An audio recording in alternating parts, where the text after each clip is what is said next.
Hello students, क्या हाल चाल है। उम्मीद करता हूँ कि सब बढ़िया से होंगे, बढ़िया से पढ़ाई कर रहे होंगे, है ना।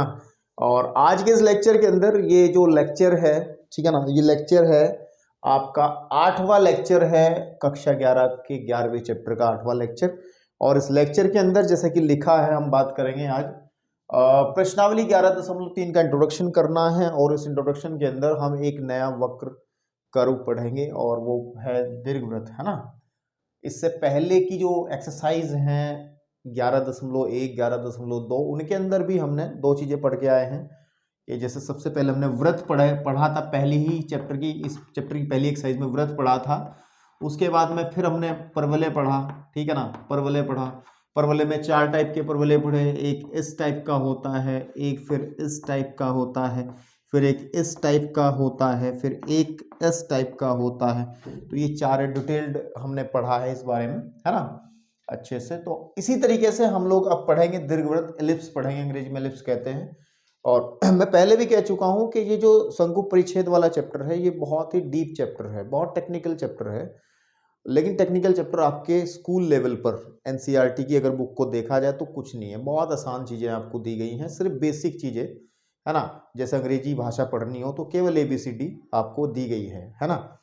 तो लेकिन इस ABCD यानी कि इस बेसिक चीज़ के बिना अगर आप इसको अच्छे से नहीं समझेंगे तो फिर आगे जब आप कहीं भी आप इंजीनियरिंग में जाएंगे, किसी भी ऐसी इस ऐसे क्षेत्र में जाएंगे जहां आप साइंस ग्रुप मैथमेटिक्स का इस्तेमाल पाएंगे, तो उस चैप्टर को बहुत अच्छे से पाएंगे आप, बहुत अच्छे से इसका इस्तेमाल आप देखेंगे आगे की तरफ। तो हम लोग ज़्यादा डीपली नहीं पढ़ेंगे, हम लोग केवल अपने सिलेबस के अकॉर्डिंग, अपने कोर्स के अकॉर्डिंग, एनसीईआरटी लेवल के अकॉर्डिंग ही बात करेंगे। 11th में जितना सिलेबस है, ज़्यादा आपको भी मैं परेशान नहीं करना चाहता, क्योंकि बोर्ड की परीक्षा आपको देनी है क्लास 12th में, तो उसी लिहाज से आपको तैयार करने का मेरा मेन मकसद है, ठीक है ना। तो चलिए बात करते हैं, सबसे पहली बात करते हैं कि ये दीर्घवृत्त, है ना, होता क्या है, इसकी डेफिनेशन देखेंगे, फिर इसके बारे में जो बेसिक चीज़ें हैं वो बारे देखेंगे। तो सबसे पहले तो इसका एक चित्र बनना चाहिए दिमाग में कि कैसा होता है, बाकी तो बाद में देखा जाएगा, क्योंकि सबसे पहले तो दिखे ये कैसा होता है। तो अगर थोड़ा सा मैं आपको बना के दिखाने की कोशिश करूं तो इस टाइप का एक आकृति होती है, ठीक है ना, इस तरीके की आकृति। और देखो बिल्कुल बिल्कुल गोल हो जाता है तो आपको पता है कि सर्कल व्रत है जो हमने पढ़ लिया है ना। लेकिन इस तरीके की आकृति जो है, जो एक साइड से थोड़ा फैला हुआ होगा, है ना, तो इसको हम दीर्घवृत्त कहते हैं, एलिप्स कहते हैं, ठीक है। इतनी सी अभी सिर्फ दिमाग में इसकी पिक्चर बना लो, ऐसा होता है। अंदर इसके अंदर बहुत सारी बातें हमें सीखनी है, बहुत सारी चीज़ें आपको मैं बताऊंगा। जैसे हमने व्रत में पढ़ा है, परवलय में पढ़ा है, उनके अंदर कुछ चीज़ें पढ़ी हैं, तो उसके अंदर भी बहुत सारी चीज़ें पढ़ेंगे। तो अभी तो सिर्फ दिमाग में रखो इस तरीके से। ऐसा भी हो सकता है और बेसिकली ऐसा भी हो सकता है, अभी हम इस लेक्चर के अंदर सारे डिस्कस करेंगे।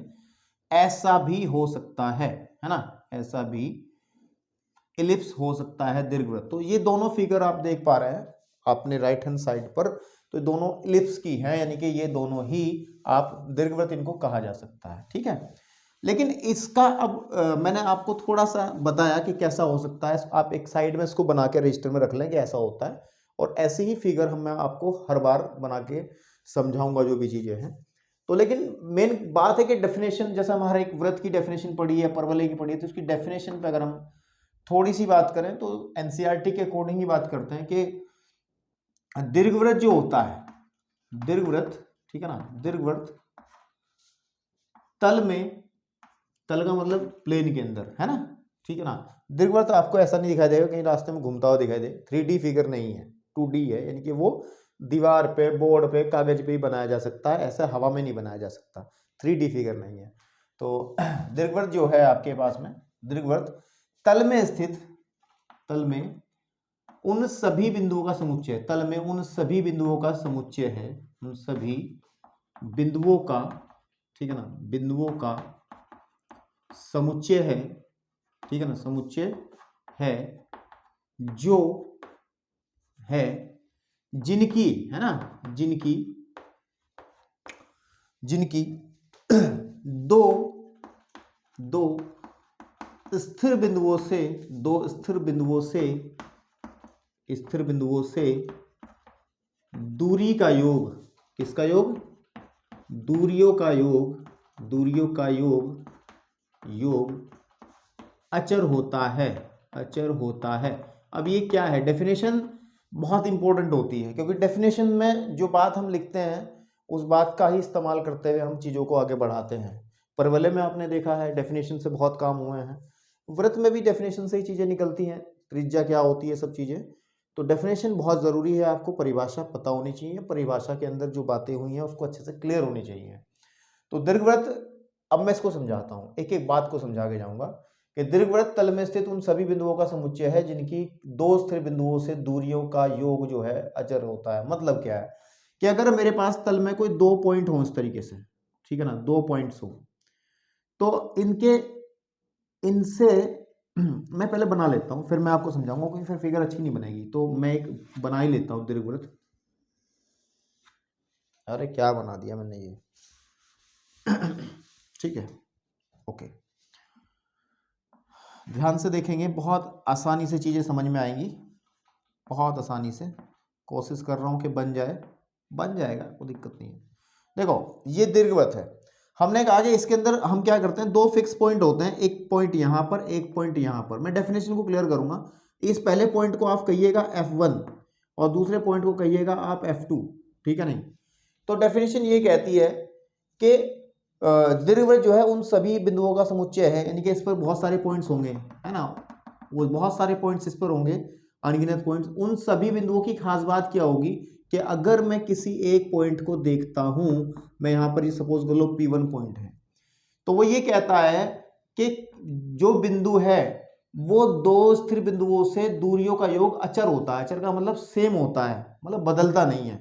जैसे मैं करूं कि मैं अगर देखूं P1 F1 और आपके पास में P1 F2, मतलब क्या हुआ कि P1 F1 plus P2 F2 जो होगा, सॉरी P1 F2 जो होगा, P1 F2 डिस्टेंस समझ रहे हो ना भाई। इस पॉइंट की इस बिंदु से दूरी कितनी है, ये है। इस पॉइंट की इस बिंदु से दूरी ये है। हमें कहा गया इनकी दूरियां का योग जो अचर होता है। अचर का मतलब समझाता हूं, अभी तो एक ही पॉइंट लिया है। एक दूसरा पॉइंट ले लो, यहाँ पे सपोज कर लो यहाँ कोई P2 पॉइंट है, और P2 पॉइंट की अगर मैं पहले वाले स्थिर बिंदु से डिस्टेंस देखूंगा तो वो बनेगा आपके पास में कितना, P2 F1, और दूसरे पॉइंट से बनेगा P2 F2। तो इसका मतलब जब इसका योग निकालूंगा मैं, अकॉर्डिंग टू दिस योग ही तो करना है, तो इसका मतलब क्या है कि P2 F1 और प्लस P2 F2 जो है, इनका योग अचर होने का मतलब है सेम रहता है, ठीक है ना, इनका योग जो है वो सेम रहेगा, ठीक है ना। कि इस पॉइंट की जो हमारे पास वृत्त की परिधि, वृत्त कह रहा हूं सॉरी, दीर्घ वृत्त पर स्थित कोई भी पॉइंट अगर होगा, है ना, तो उनकी इन दोनों पॉइंट से दूरियों का जो योगफल है वो हमेशा सेम रहेगा। देखो एक और ले लो, अगर आप लेना चाहो यहाँ पे, जैसे हमने P3 ले लिया, और P3 की इस वाले पॉइंट से डिस्टेंस कितनी बनेगी, वो बनेगी P3 F1, और फिर दूसरे पॉइंट से डिस्टेंस कितनी बनेगी, P3 F2। तो अगर इसको देखा जाए तो सेम रहेगा। इसको बहुत अच्छे से समझना है, ठीक है ना, बहुत ध्यान से देखना है, बहुत अच्छे से समझना है चीज़ों को। तो ये जो बात मैंने बताई है, डेफिनेशन जो बताई है, तो ऐसे ही हमने तो अभी 3 पॉइंट डिस्कस करे हैं। देयर इज बहुत सारे पॉइंट होंगे, बहुत सारे बिंदु होंगे, अनंत बिंदु होंगे बहुत सारे। उन सब के साथ यही प्रॉपर्टी, यही बात काम में आएगी कि प्रत्येक पॉइंट जो है, जो भी पॉइंट होगा, उनका जो योगफल है, मतलब उनकी दूरियों का जो योगफल है, कहाँ से, दो फिक्स पॉइंट जो अगर हमारे पास में है, वो हमेशा अचर रहता है। तो इस बात को याद रखना है और फिगर को ध्यान में रखना है, ठीक है। तो एनसीईआरटी से बहुत बढ़िया बढ़िया बातें आपको मिलेंगी। और साथ ही साथ एक चीज और ध्यान रखिएगा, ठीक है ना, एक चीज और ध्यान रखिएगा, ये जो F1 F2 हैं, ठीक है ना, ये जो F1 F2 हैं, F1 और F2 हैं, इनको हम कहते हैं ये दीर्घवृत्त की नाभियां हैं। दीर्घवृत्त की क्या है, ये नाभियां हैं, दीर्घवृत्त की नाभियां। जैसे परवलय में आपने पता ना, परवलय में एक नाभि होती थी, लेकिन इसमें दो होती हैं। F1 F2 दीर्घवृत्त की क्या है, नाभियां हैं, ठीक है ना, फोकाई हैं। देखो एक होता तो फोकस कहते हैं, अगर एक होती है तो फोकस, और फोकस का बहुवचन, यानी कि अगर दो की बात करेंगे तो फोकाई, तो हम कह सकते हैं ये इलिप्स की फोकाई हैं। क्या है ये, फोकाई हैं, ठीक है।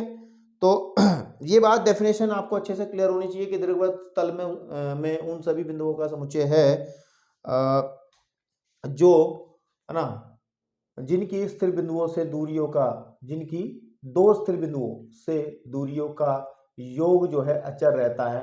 अब ध्यान रखना ये जो स्थिर बिंदु हैं ये भी उसी तल में है जैसे कि मैंने दिखाया है, ठीक है ना, जिसका तल में, जिनका तल में, जिसकी तल में, यहाँ पे एक लाइन लिखनी चाहिए, तल में दो स्थिर बिंदुओं से दूरियों का योगफल अचर होता है। ठीक है, ओके, करेक्ट हो गया। चलिए आप लोग फटाफट इस चीज को नोट कर लें, वीडियो को पॉज करके, देन आई विल मैं आगे की तरफ बढ़ूंगा, प्रोसीड करता हूं ताकि चीजें आपको अच्छे से समझ में आए। ठीक है, चलिए थोड़ा डिटेल्ड पढ़ते हैं, अब थोड़ा सा आगे बढ़ते हैं। तो मैं इसको रफ कर सकता हूं, कोई दिक्कत नहीं है ना। चलिए देखिए, जैसे सर्कल के अंदर हमने वृत्त के अंदर पढ़ा था, वृत्त का केंद्र होता है, त्रिज्या होती है, ठीक है ना। परवलय में हमने पढ़ा है कि उसकी नाभि होती है, नियता होती है, ठीक है ना, और उसका शीर्ष होता है और नाभिलंब होता है, ये सब चीजें पढ़ी हैं। तो ऐसे ही हम लोग दीर्घवृत्त के बारे में भी पढ़ेंगे। तो हम दीर्घवृत्त ही पढ़ रहे हैं, ठीक है ना, इलिप्स ही पढ़ रहे हैं, ठीक है ना, आपके पास में इलिप्स ही पढ़ रहे हैं। लेकिन थोड़ा सा अब डिस्कस करते हैं इसकी डायग्राम पे। देखो ध्यान से सुनना, अब ध्यान से सुनना, मैं यहाँ पे करता हूँ, मैं एक इलिप्स बनाता हूँ। मैं क्या बनाता हूँ? एक इलिप्स बनाता हूँ। ये मैंने एक इलिप्स बना दिया, इलिप्स मतलब दीर्घवृत्त बना दिया। आपको पता है इसमें दो पॉइंट तो होंगे ही होंगे। पहले पॉइंट को हम F1 कहेंगे और दूसरे पॉइंट को हम लोग F2 कह देंगे। और ये दोनों क्या कहलाती हैं? अभी भी मैंने बताया, ये कहलाती हैं नाभियाँ, इस दीर्घवृत्त की नाभियाँ कहलाती हैं, ठीक है ना। अब ध्यान देना है, जो जो मैं बातें बताता जा रहा हूं उसको सुनना। अगर मैं एक लाइन इस तरीके से खींचता हूं जो नाभियों से होके जाती है, जो कहां से होके के जाती है? नाभियों से होके जाती है। एक लाइन बना दी मैंने, और इस लाइन को बनाने के बाद में ये इस दीर्घवृत्त को इस पॉइंट पे, यहां इस पॉइंट को बोल देते हैं अकॉर्डिंग टू एनसीईआरटी ही ए कह लो, इस वाले पॉइंट को कह लो बी। तो आपको एक लाइन मिल रही बेटा, और ये लाइन जो है, इस लाइन को हम कहेंगे ए बी। ये जो ए बी है, नोट करना है ये बातें, ए बी जो है, ए बी को हम कहते हैं दीर्घ अक्ष। दीर्घ अक्ष मतलब देखो ये बड़ी है ना, दीर्घ अक्ष। और दीर्घ अक्ष का मतलब हो गया, आपको ध्यान देना है, अंग्रेजी में इसको मेजर एक्सिस कहते हैं, मेजर एक्सिस कहते हैं, ठीक है, मेजर एक्सिस कहते हैं बेटा, ठीक है। आपके पास में एक्सिस, एक्सिस है ना, आपके पास में मेजर एक्सिस कहते हैं। और एक बात ध्यान देनी है आपको, मेजर एक्सिस समझ में आ गया। और एक लाइन और होगा, एक लाइन और होगी जो बिल्कुल इस लाइन के मध्य बिंदु से होती हुई जाएगी और इसके लंबवत होगी। इस तरीके की लाइन और आएगी, ठीक है, एक लाइन और आएगी आपके पास में इस तरीके से, ये सीधी, ठीक है ना। और इस लाइन को अगर हम नाम दे दें, इस लाइन को नाम देते हैं हम C D, it will C D, जो बिल्कुल मध्य बिंदु से होती हुई जाएगी, इस लाइन के बिल्कुल मध्य बिंदु से होके जाएगी। और जो सी डी रहेगा ना, सी डी को हम कहेंगे लघु अक्ष। क्या कहेंगे? लघु अक्ष। अंग्रेजी में इसको माइनर एक्सिस कह सकते हैं, माइनर एक्सिस इसको हम लोग कहेंगे, ठीक है ना। तो ये बहुत ध्यान रखने वाली बात है, कौन सा मेजर एक्सिस होगा और कौन सा माइनर एक्सिस होगा, है ना। अल्प अक्ष भी कुछ लोग इसको एनसीईआरटी में लिखा है अल्प अक्ष कहते हैं, कुछ लोग इसको क्या कहते हैं? अल्प अक्ष। लेकिन आप लघु ध्यान रखें, अगर अंग्रेजी में ध्यान रख लें तो सबसे बेस्ट है। फिर मेजर एक्सिस, मेजर मतलब बड़ा और माइनर मतलब छोटा, तो ये ध्यान रखना है। तो जैसे कि आपको एक डायग्राम के माध्यम से एनसीईआरटी वालों ने समझाया भी है बढ़िया से, जो आकृति दी गई 11.21, ठीक है, ओके। चलिए, लेकिन अब इस फिगर में आपको समझ में आ गया कि ये वाली जो चीज है, ठीक है, ये आपका माइनर एक्सिस है, लघु अक्ष है, ये दीर्घ अक्ष है ना, ये चीज समझ में आ गई। अब थोड़ी सी कुछ और बातें करनी है हमें, और बातें करनी है, एक फिगर और बना लेते हैं इलिप्स की, एक फिगर और बना लेते हैं इलिप्स की, ठीक है मेरे बेटा। अब इसमें दो पॉइंट होंगे, there is F1 and there is F2, है ना, ये दोनों नाभियां हैं। और अभी अभी बताया कि ये जो लाइन बनेगी, ये जो लाइन बनेगी, ये लाइन कहलाएगी आपको, ये जो ए बी लाइन बनेगी, ए बी जो लाइन है, ए बी जो लाइन है, ये कहलाएगी, अभी मैंने बताया है आपको, ये बनेगी मेजर एक्सिस यानी कि दीर्घ अक्ष बनेगी। और आपको पता है एक लाइन बिल्कुल मिड पॉइंट से होती हुई जाएगी, इस सी डी को हम कह देंगे क्या कह देंगे, सी डी को कहेंगे हम लोग लघु अक्ष। अब ध्यान देना जो मैं आपको बताना चाहता हूँ, मैं जो आपको बताना चाहता हूँ, ठीक है, ठीक है, क्या बताना चाहता हूँ भाई, देखो ध्यान से। इसकी जो लेंथ होती है, ठीक है, इसकी जो लेंथ होती है, इसकी जो लेंथ होती है मेजर एक्सिस की, यानी कि आपके पास में ये जो लेंथ होगी इतनी, ये होती है 2a। इसको कितना कंसीडर करके चलते हैं, 2a, हमेशा 2a कंसीडर करते हैं कि जो AB होगा, मैं यहाँ पे लिखता हुआ चलता हूँ, जो AB होगा इसको हमेशा 2a लेंगे। ध्यान रखना है एनसीईआरटी के अंदर यही बहुत अच्छी बात है कि दीर्घ अक्ष को ना हमेशा की लंबाई हमेशा 2a लेनी है, बस दिमाग में रख लो, हमेशा के लिए फीड कर लो। दीर्घ अक्ष मेजर एक्स अगर होगा तो वो 2a ही होगा। और 2a इसको हमने ले लिया कि यहाँ से, है ना, और यहाँ तक की डिस्टेंस जो है ये पूरी 2a बनेगी आपके पास में, ठीक है ना, 2a बनेगी, ठीक है। इसी तरीके से अगर 2a ये है तो ये सीधी सी बात है, यहाँ से जो इसको देखो ध्यान से सुनना एक बात और, ये जो बिल्कुल बीच में पॉइंट है हमारे पास में, ये होता है इसका केंद्र। क्या होता है, केंद्र। इसको हम सी कह लो, सी कहा है इन्होंने, क्या कहा, ओ कहा है इन्होंने, इसको कहा जो बिल्कुल बीचों बीच है, ओ। तो आप सुनो मेरी बात, जितना इधर है उतना इधर होगा, तो ये डिस्टेंस कितनी होगी, ये भी ए होगी इधर वाली, और इधर वाली भी ए ही होगी, है ना भाई, ये भी ए होगी और ये भी ए होगी। चाहो तो ऊपर लिख दो, ये वाली डिस्टेंस भी ए, ये वाली डिस्टेंस भी ए, कहाँ से कहाँ तक की, यहाँ से यहाँ तक की। जब भी तो ये पूरी 2a बनी, तो याद रखना है कि दीर्घ अक्ष की लंबाई 2a बनेगी और सी डी। अब लघु अक्ष पे बात करते हैं। ये जो लघु अक्ष की जो लंबाई है ये वाली पूरी की पूरी, इसको हमेशा ही आपको 2b लेना है। क्या लेना है, 2b लेना है। कितनी लेनी है, 2b। तो हम इसको 2b से हमेशा लिखेंगे 2b। और 2b जब इसको ले रहे हैं तो दैट्स वेरी सिंपल टू से कि ऊपर वाला b होगा, नीचे वाला b होगा, तभी तो पूरी की पूरी 2b हो गई, तभी तो ये पूरी की पूरी 2b हो गई, ठीक है। ध्यान रहेंगी ये बातें, तो ये बातें आपको अच्छे से ध्यान रखनी है। एक बात और सुनो, ये जो केंद्र है इसको कहते हैं, ओ को कहते हैं इलिप्स का केंद्र। इलिप्स मतलब दीर्घवृत्त का केंद्र, ये जो ओ है वो केंद्र है। देखो सुनो, जो डिस्टेंस होती है फोकस की, यानी कि नाभि की, उसको हम सी से रिप्रेजेंट करते हैं। ये वाली डिस्टेंस कितनी मानी जाती है, सी। ध्यान रखना ये वाली दूरी कितनी है, यहां से यहां तक की, ये सी है। कौन से वाली सी है, OF2 जो है वो सी है। इसी तरीके से जो OF1 है वो भी सी है। तो ध्यान रखना है कि जो केंद्र से नाभि की जो दूरी है ना, केंद्र से जो नाभि की दूरी है वो सी होगी।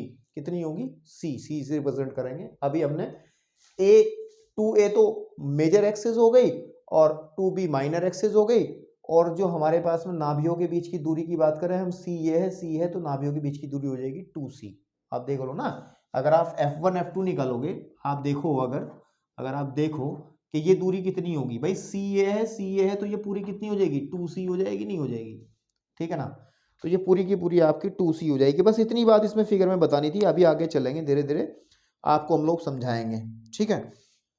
तो ध्यान रखना है कि यहाँ से हमें समझ में क्या आया, हमें समझ में यह आया कि जो दीर्घ अक्ष है उसको 2a से रिप्रेजेंट करते हैं, और जो CD है यानी कि जो लघु अक्ष वो 2b हो जाएगी। और एक F1 F2 मीन्स दोनों नाभियों के बीच की दूरी, ये F1 F2 ये हम कंसीडर करेंगे हमेशा, ये है नाभियों के बीच की दूरी। इसको क्या कहेंगे, नाभियों के बीच दूरी है ये, है ना, और उसको हम लिखेंगे 2c से। तो ये बहुत ध्यान देने वाली बात है, इसको जरा फटाफट आप लोग नोट करें, फिर मैं आगे की तरफ बढ़ता हूँ। लेकिन सुनो, एक चीज और सुन लो अब, ठीक है, एक चीज और सुन लो, दिमाग में आ गई और किताब में मुझे दिख गई, तो वो जरूरी है। हमने कहा है कि AB जो है ना, AB is equal to 2a है, इसको हम क्या कहते हैं, इसको कहते हैं दीर्घ अक्ष। क्या कहते हैं, दीर्घ अक्ष, ठीक है ना। तो एक बात ध्यान देना, तो A को क्या कहेंगे, A को, A मतलब आधा हो गया ना, तो ये अर्ध दीर्घ अक्ष कहलाएगा। अर्ध कैसे लिखा गया भाई, अर्ध, बिल्कुल ठीक लिखा है, अर्ध दीर्घ अक्ष। समझ में आ रही बात, यानी कि आधा दीर्घ अक्ष, हाफ मेजर एक्सिस। भाई 2a तो पूरा है दीर्घ अक्ष है, लेकिन a का मतलब आधा हो गया, अर्ध दीर्घ अक्ष। इसी तरीके से अगर हम बात करें सिमिलरली b को क्या लिखेंगे, क्योंकि b क्या है, 2b तो पूरा होता है लघु अक्ष, तो b जो होगा वो आएगा आपके पास में अर्ध लघु अक्ष, है ना, अर्ध लघु अक्ष। तो उनको ध्यान रखना, ये बातें जो हैं आप ध्यान रखें। ए इज वॉट, ए क्या है, ए क्या है, ए अर्ध दीर्घ अक्ष है और बी जो है अर्ध लघु अक्ष है। अगर कहीं 2a है फिर वो दीर्घअक्षी कहलाएगा, क्योंकि वो तो पूरा हो गया ना, फिर वो तो पूरा हो गया ना, फिर दीर्घअक्ष। आप देख लो ना मेरे भाई देख लो ना चित्र से भी। ए का मतलब क्या है, ए मीन्स ये वाली डिस्टेंस, इसमें देख लो, इसमें हिचपिच हो गया। ए का मतलब ये वाली डिस्टेंस है, ये आधी तो है क्योंकि पूरी अक्ष तो ये है, तो हाफ तो ये हो जाएगी इधर वाली, इधर वाला भी ए होगा तभी तो पूरा 2a बना, ऊपर वाला b है, नीचे वाला भी b है। तो दैट्स वेरी सिंपल, बहुत आसानी से आपको समझ में आ गया होगा, ठीक है ना। तो अब जरा फटाफट वीडियो को पॉज करो और मैं नोट कराता हूँ कुछ बातें इंपॉर्टेंट आपको, ठीक है ना। चलिए अब हम लोगों को क्या करना है, अब हम लोगों को क्या करना है, एक बड़ा इंपॉर्टेंट रिलेशन समझना है, एक बड़ा ही इंपॉर्टेंट रिलेशन, एक संबंध समझना जिसका इस्तेमाल क्वेश्चंस में हम लोग बड़े ही जोर शोर से करेंगे। और वो है कि ए बी, है ना, ए बी तथा जो हमारा सी है, सी में आपको संबंध स्थापित करना है, एक संबंध देखना है, ठीक है ना। संबंध क्या होता है ए बी और सी। तो सबसे पहली बात तो ये पता हो अच्छे से कि ए इज व्हाट, ए क्या होता है, ए होता है अर्ध, है ना, अर्ध दीर्घअक्ष है, अर्ध दीर्घअक्ष है। और बी जो है वो आपका अर्ध लघु अक्ष है, लघु अक्ष है, ठीक है ना। और सी क्या है, सी हमने अभी बताया था कि केंद्र से, फ्रॉम द सेंटर, केंद्र से नाभि की दूरी, नाभि की दूरी है, किसी एक नाभि की दूरी ले लो, कोई दिक्कत नहीं है, ठीक है। देखो ध्यान देना है, इसका प्रूफ इंपॉर्टेंट नहीं है, प्रूफ के चक्कर में आपको पढ़ना नहीं है, ठीक है ना, सीधा अप्लाई करना है। और जो रिलेशन निकल के आता है, कहो तो मैं इसका प्रूफ करा भी दूं, लेकिन प्रूफ मैं इतना इंपॉर्टेंट प्रूफ नहीं है, तो आपको ज़्यादा तनाव में पहुंचाने का मेरा कोई लक्ष्य नहीं है। चाहो तो आप लोग अपने आप से थोड़ा सा सेल्फ स्टडी के नाम पे अपने आप थोड़ा देख सकते हैं, इससे आपका माइंड बहुत शार्प तरीके से काम करेगा, मतलब बहुत अच्छे से आप सोचने लग जाओगे। अगर इसको समझ लिया तो समझ में आ भी जाएगा, ऐसी कोई बड़ी बात नहीं है। तो जो रिलेशन होता है बेसिकली ए बी सी में, वो होता है ए स्क्वायर जो होता है हमेशा बी स्क्वायर और प्लस सी स्क्वायर के बराबर होता है।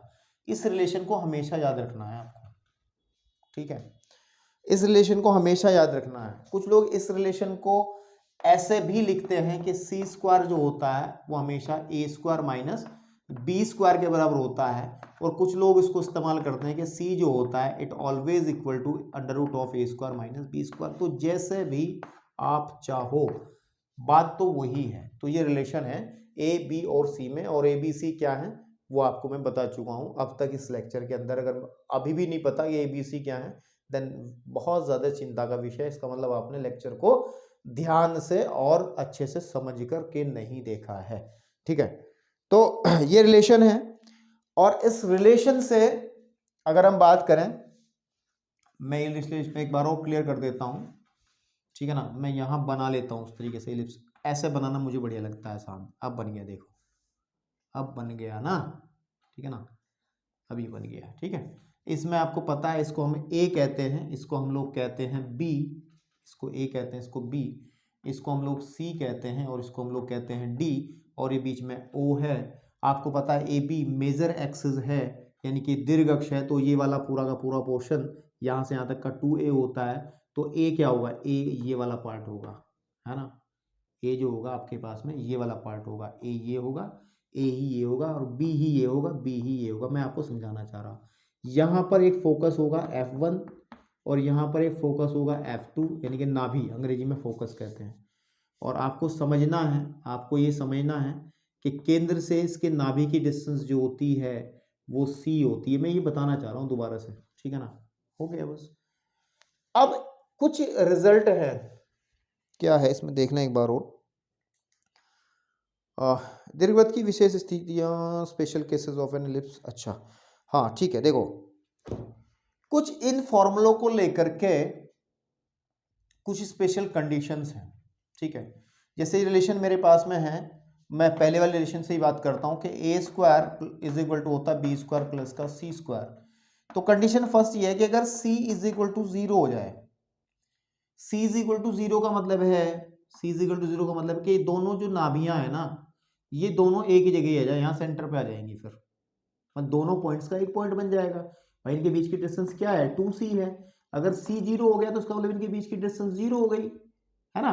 तो तब क्या होगा, तब आपको ये एक दीर्घवृत्त नहीं दिखाई देगा, फिर ये आपको वृत्त बन जाएगा कि अगर c is equal to 0, this implies, आपको पता c इज इक्वल टू 0 जब भरेंगे तो a बराबर b आ जाएगा, इनके जितना ये है उतना ये हो जाएगा। और ऐसा केस कब होता है, वृत्त में ही तो होता है भाई, जितनी ये साइड उतनी ये साइड, तो इसका मतलब त्रिज्या बराबर हो गई, तो तब हम कहते हैं, तो हमारे पास में एक वृत्त जनरेट हो जाएगा, एक सर्कल बन जाएगा, एक ये आपका एक वृत्त बन जाएगा, फिर वो दीर्घवृत्त नहीं रहेगा, ठीक है। आपके वो क्या नहीं रहेगा, दीर्घवृत्त नहीं रहेगा, ठीक है। ये पहली स्थिति है इसके अंदर। और उसके बाद अगर हम एक और बात करें, अगर कभी b, ये सेकंड कंडीशन और डिस्कस की है इन्होंने, अगर b is equal to 0, b is equal to 0 का मतलब है कि c और d पॉइंट, इसका मतलब है कि इनके बीच की दूरी खत्म हो गई, ये वाला पॉइंट कहां जाएगा, इस पे आ जाएगा, तो बचेगा क्या, बचेगा कुछ भी नहीं भाई। फिर क्या होगा, इसमें जब 0 भरेंगे तो देखो ए स्क्वायर इज इक्वल टू आ जाएगा हमारा b 0 का c स्क्वायर, यानी कि a is equal to c आ जाएगा।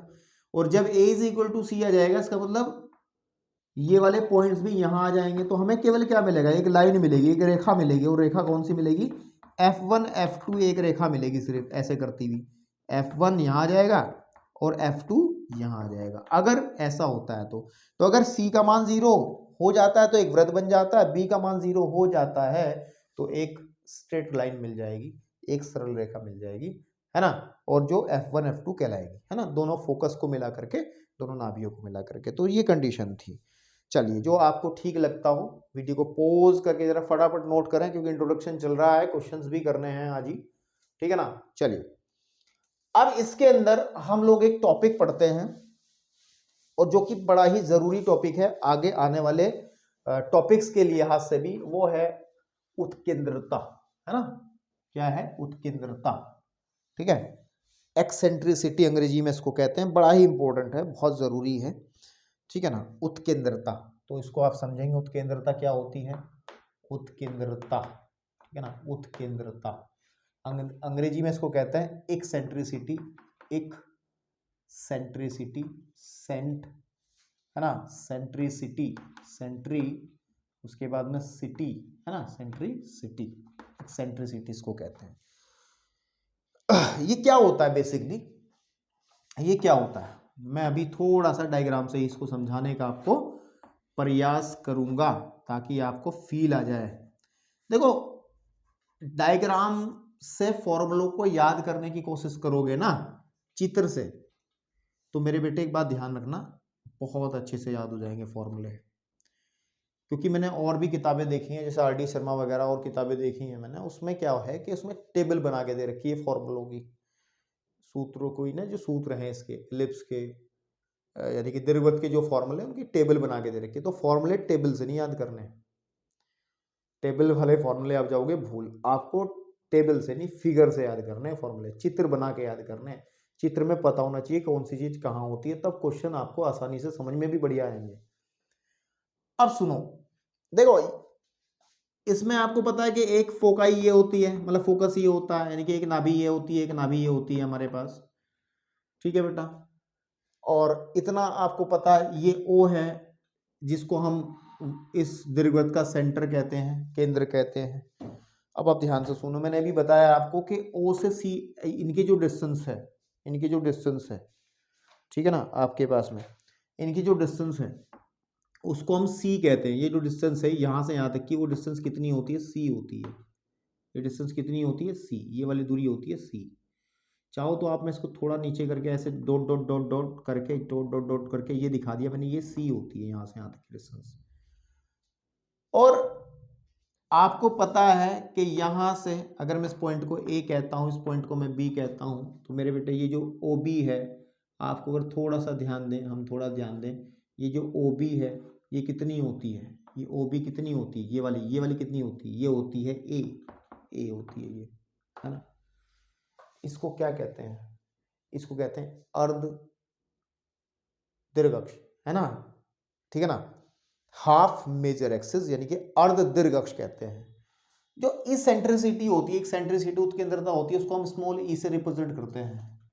बेसिकली इसकी डेफिनेशन के अकॉर्डिंग क्या होता है कि जो उत्केंद्रता होती है ना, उत्केंद्रता जो होती है वो केंद्र से, है ना, किसी भी वक्र की उत्केंद्रता केंद्र से नाभि की जो दूरी होती है c और उसकी अर्ध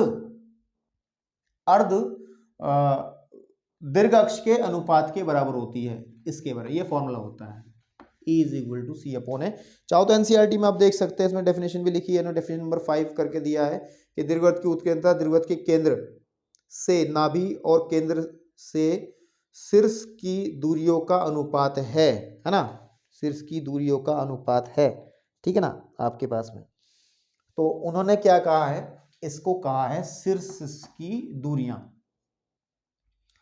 देखो एक चीज मैं शायद आपको नहीं बताई है, मुझे याद आ गई, ठीक है।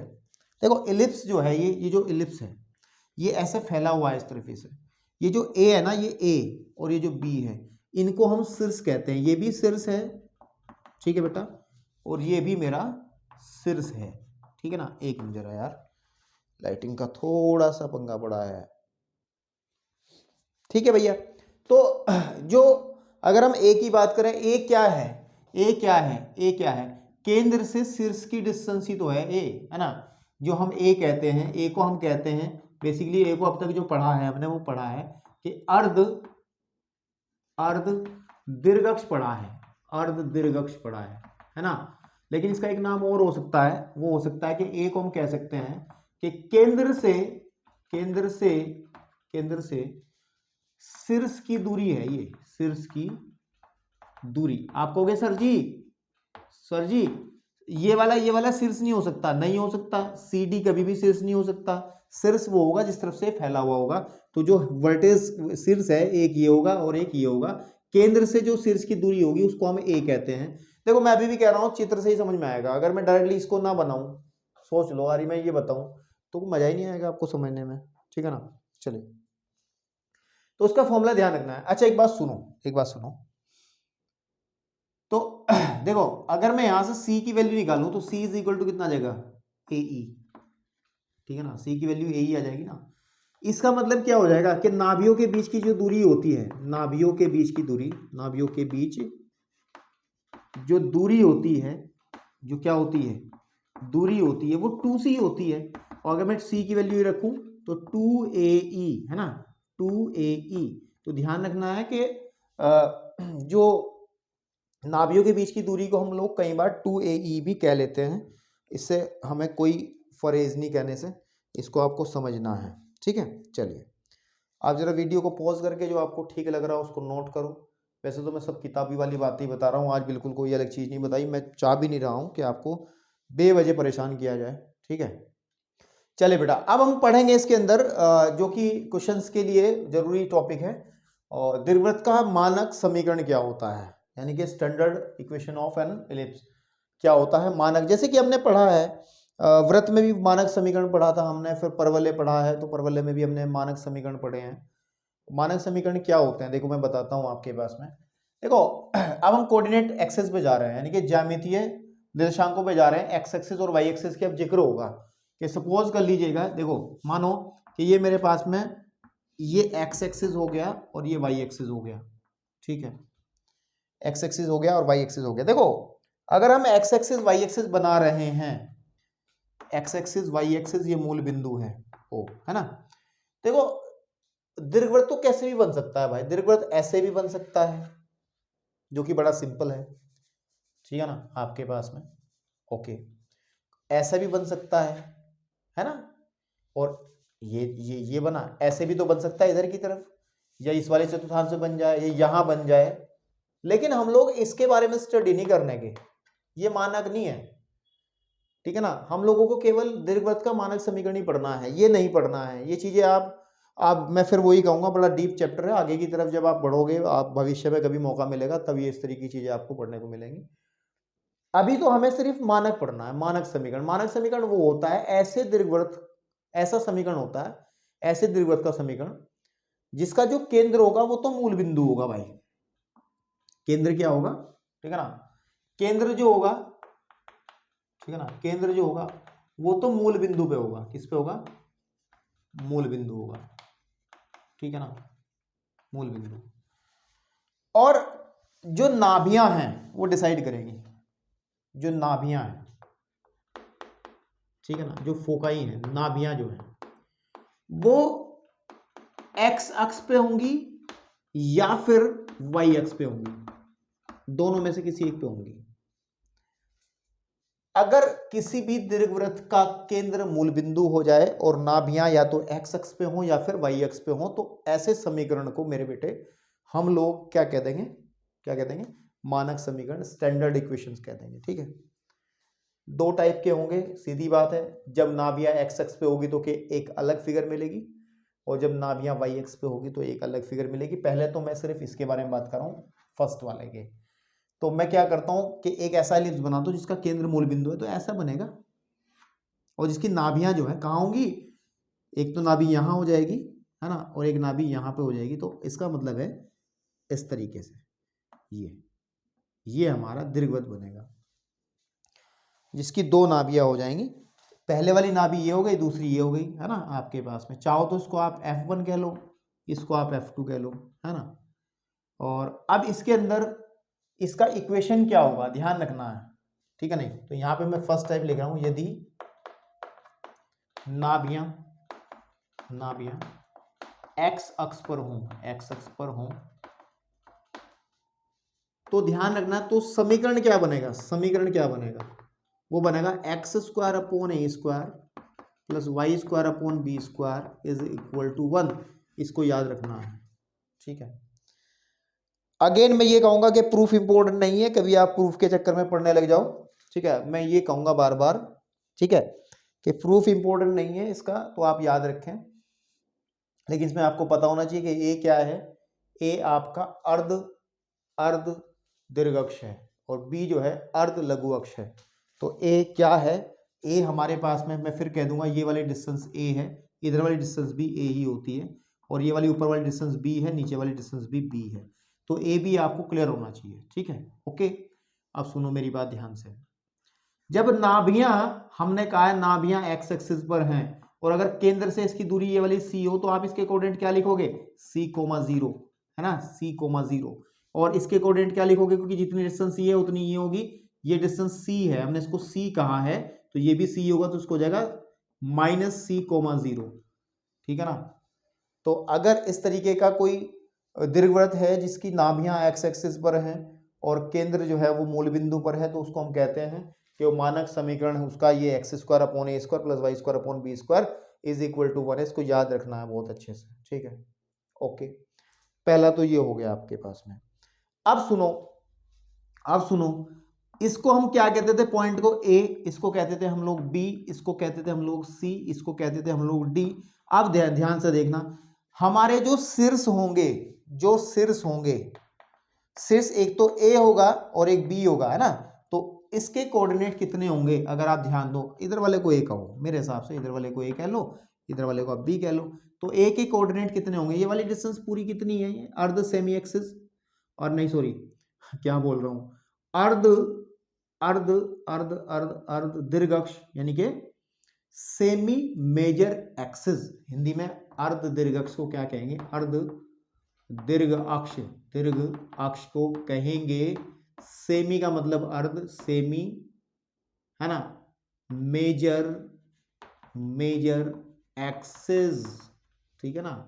आपके पास में वो क्या होगी, वो ए है, तो इसका मतलब सीधी बात है, ये ए है तो ये A,0 एंड ये आ जाएगा डी के कोऑर्डिनेट, जो हमारा बी है उसके कोऑर्डिनेट माइनस का A,0। तो यानी कि शीर्ष जो बनेंगे ना, आप शीर्ष को इकट्ठा लिख सकते हो कि प्लस माइनस A,0 जो है वो शीर्ष बन जाएगा इसका, ठीक है ना, क्योंकि ये भी और ये भी ये शीर्ष नहीं होते। सी और डी को हम शीर्ष नहीं कहते, हम सिर्फ क्या कह देंगे, इसके कोऑर्डिनेट लिख सकते हैं केवल, क्योंकि ये डिस्टेंस b है तो ये जाएगा 0,b, और इसके कोऑर्डिनेट आ जाएंगे माइनस का B,0। तो आप समझ ही सकते हैं, ठीक है मेरे भाई। तो ये पहले वाला है जिसका इक्वेशन क्या बना, इसका इक्वेशन बना x square upon a square plus y square upon b square is equal to 1। और मैं इसका इक्वेशन यहाँ लिख देता हूँ, ठीक है, इसका इक्वेशन लिख देता हूँ कि x square upon a square plus y square upon b square is equal to 1। Is equal to 1, इसका इक्वेशन ये होता है, ठीक है। और ध्यान रखना है क्योंकि आप देख पा रहे हैं ये जो है क्षैतिज रूप से फैला हुआ है, तो कुछ बुक के अंदर एनसीईआरटी में तो नहीं है, इसको हम कहते हैं क्षैतिज दीर्घवृत्त, क्षैतिज दीर्घवृत्त, अंग्रेजी में कह सकते हैं हॉरिजॉन्टल,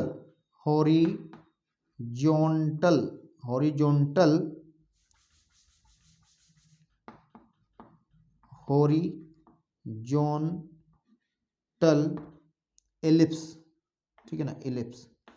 भाई क्षैतिज है ना ये, हॉरिजॉन्टल, इसको शॉर्टकट में आप HEB कह सकते हो, हॉरिजॉन्टल एलिप्स है ये आपके पास में, जो ऐसा फैला हुआ होगा। दूसरे वाला भी बना के दिखाता हूँ, ठीक है, मैं इसको रफ कर रहा हूँ। ये तब बना जब फोकस, जब नाभियां आपकी एक्स अक्ष पे रहेंगी। तो लेकिन अगर दूसरे की बात करें हम लोग सेकंड वाले की, और सेकंड वाले में क्या होगा, मैं इसको रफ कर रहा हूँ यार, है ना, कुछ जरूरत पड़ेगी ना। सेकंड वाले में क्या होगा कि यदि जो हमारे पास में द सेकंड वन इज, यदि नाभियां जो हैं वाई अक्ष पर हो, तो अगर नाभियां वाई अक्ष पे होंगी तो क्या होगा बेटा, देखो तो डायग्राम कैसे बनेगा। केंद्र तो मूल बिंदु पे ही होगा, ये एक्स एक्स हो गया, ये वाई एक्स हो गया, तो केंद्र तो मूल बिंदु हो गया, नाभियां, एक नाभि यहाँ पे आ जाएगी F1, एक नाभि यहाँ पे आ जाएगी F2, तो सीधी बात है, तो इसका मतलब हमारे पास में इलिप्स जो है इस तरीके का बनेगा, जो दीर्घवृत्त बनेगा वो इस तरीके का बनेगा, ठीक है, ओके। इस वाले पॉइंट को आप ए ही कह लो, इस वाले पॉइंट को आप बी कह लो।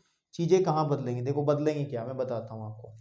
हमने ये कहा था आपको कि ए को हमेशा दीर्घ अक्ष कहना है, 2A को हमेशा क्या कहेंगे, दीर्घ अक्ष कहेंगे, हमेशा दीर्घ अक्ष, बड़े वाला अक्ष, और 2B को हमेशा ही लघु अक्ष कहेंगे, तो मेरे भाई इस बार हम क्या करेंगे, इसको 2A नहीं कहेंगे, ये वाला होगा 2A इस बार, यहां से यहां तक का, यानी कि ये वाली डिस्टेंस जो होगी ना, ये वाली डिस्टेंस यहां से यहां तक की जो डिस्टेंस है ये 2A ले ली जाएगी। दीर्घ अक्ष तो इस बार यही है, बड़ा तो यही है ना। तो अगर ये 2A हो गई तो सीधी बात है, ऊपर वाला A हो गया, ये वाला भी A और नीचे वाला भी A हो गया, तो इसका मतलब शीर्ष जो बनेंगे, एक शीर्ष बनेगा ये C बनेगा, और ये बनेगा D, C के कोऑर्डिनेट हो जाएंगे 0,A एंड ये हो जाएगा 0,-A। फोकस क्या होगा, आपको पता है डिस्टेंस आपके पास में, ये वाली डिस्टेंस केंद्र से और नाभि के बीच की दूरी को हमने C से रिप्रेजेंट कराया, तो उसके कोऑर्डिनेट हो जाएंगे 0,C, और इसके हो जाएंगे 0,-C, क्योंकि इसकी भी डिस्टेंस C ही तो होगी नीचे की तरफ, अब ये मूल बिंदु से नीचे है तो माइनस का C हो जाएगा, ठीक है ना। और इसको कहते हैं हम ऊर्ध्वाधर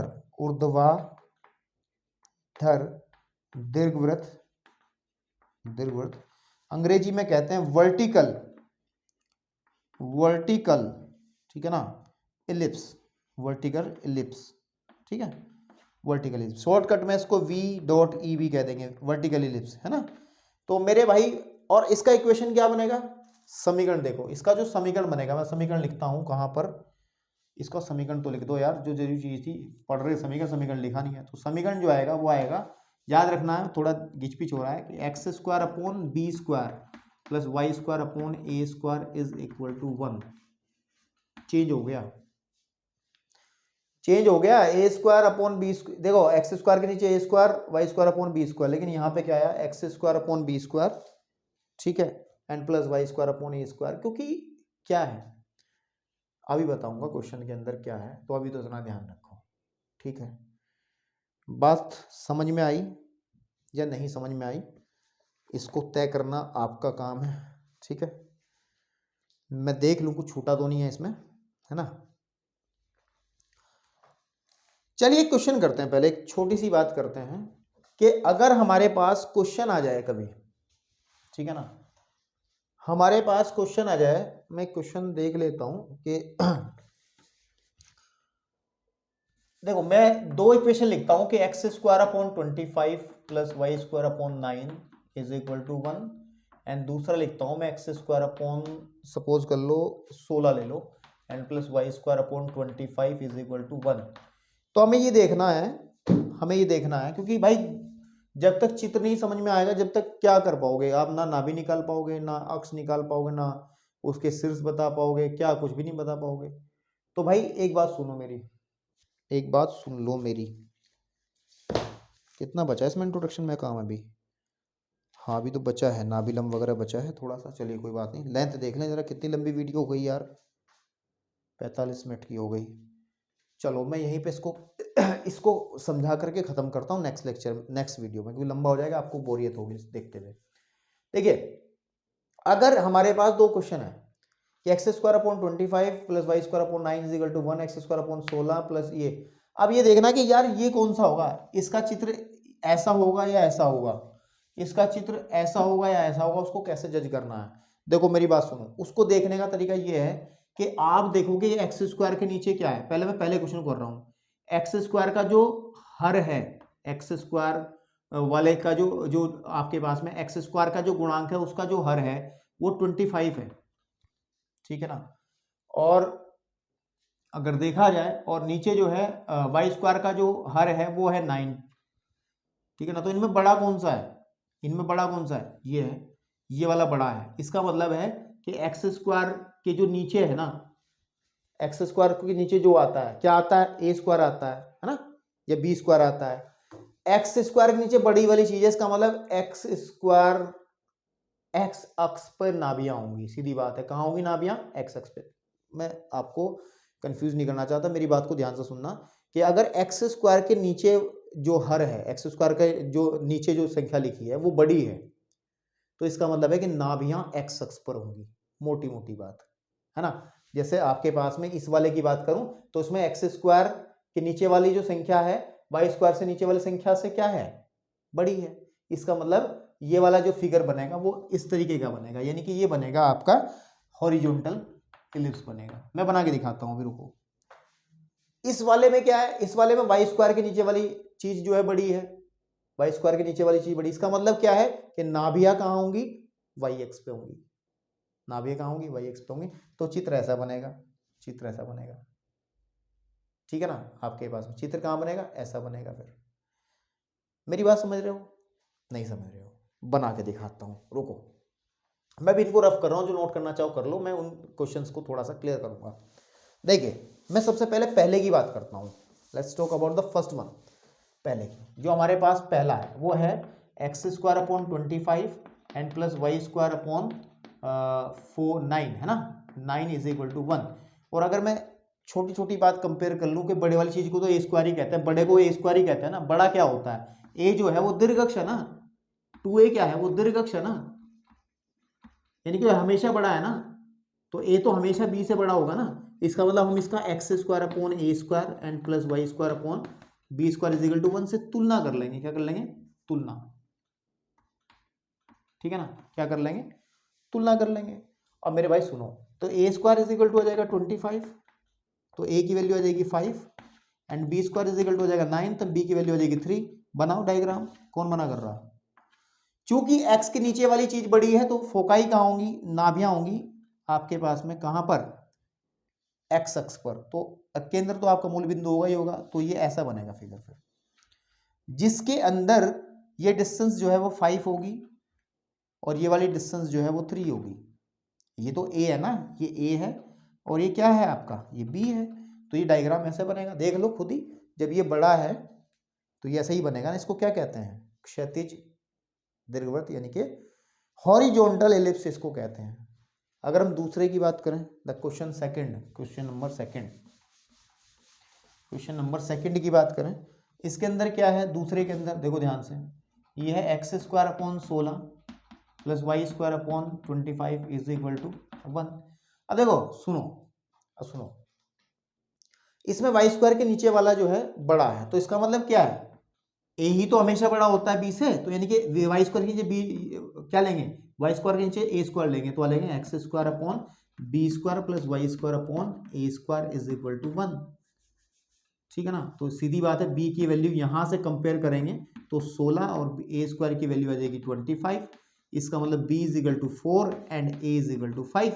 तो बनाओ डायग्राम। अब मेरी भाई बात सुनो, वाई स्क्वायर के नीचे रखी हुई चीज बड़ी है तो नाभियां जो होंगी वो वाई एक्स पे होंगी, केंद्र मूल बिंदु पे होगा ही होगा। तो जब नाभियां यहाँ हैं, केंद्र मूल बिंदु, तो ऐसा डायग्राम बनेगा, ठीक है ना। इसमें ये वाला हिस्सा 5 हो जाए क्योंकि ए की वैल्यू 5 हो गई, और हमारे पास में बी जो है वो कितना है, वो 4 है, ठीक है। तो ये आपके पास में बनेगा वर्टिकल इलिप्स, ऊर्ध्वाधर, ठीक है, ओके, बढ़िया।